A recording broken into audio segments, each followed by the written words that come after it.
په افغانستان کې د طالبانو د امر بالمعروف او نهي عن المنکر د قانون د پلي کېدو هم مهاله د طالبانو مشر هیبت الله اخندزاده یو ځل بیا د دې قانون پر بشپړ اجرا ټینګار کړی او ادعا یې کړې چې د افغانستان خلک له شریعت سره نابلده دي.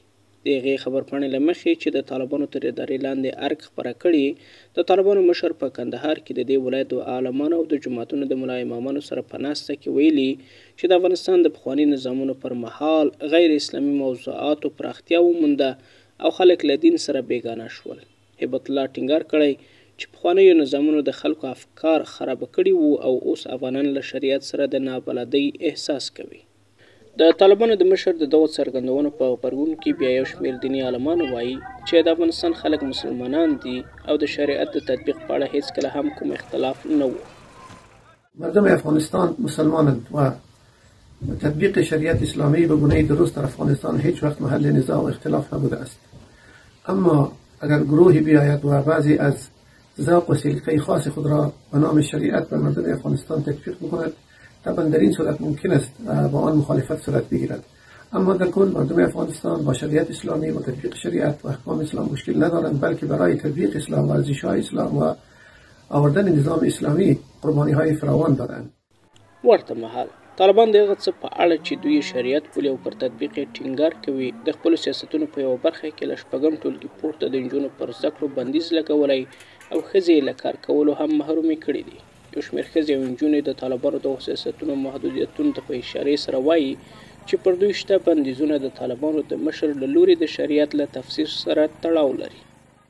بر ادامه سخنان رهبر طالبان که ادعا کردند که ذهن مردم آنقدر فاسد شدند که از شریعت به دور ماندن، میخوایم این رو بگویم که دین اسلام دین عقل، اخلاق و رحمت است، نه اجبار و سرکوب و محرومیت.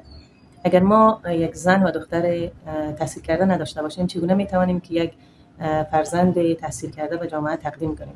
و اگر ما نتونیم درس بخوانیم و تحصیل کنیم، چگونه میتونیم که از دین اسلام باخبر باشیم؟ در اسلام خانواده نخستین محیط آموزش دین و تطبیق شریعت است، نه نظام. امروز ما دخترانی که از تحصیل محروم شده ما مادران آینده هستیم. بدون مادر آگاه به دین، فرزند آگاه به دین وارد جامعه نمیشه. در افغانستان با وجود مشکلات اقتصادی مردم مسئولیت تربیت فرزند به دوش مادران میماند. له بلې خوا پر ټولنیز او مذهبي مسایلو د طالبانو د مشر ټینګار د طالبانو په اداري جوړښت کې له بدلونونو سره هم مهاله دی.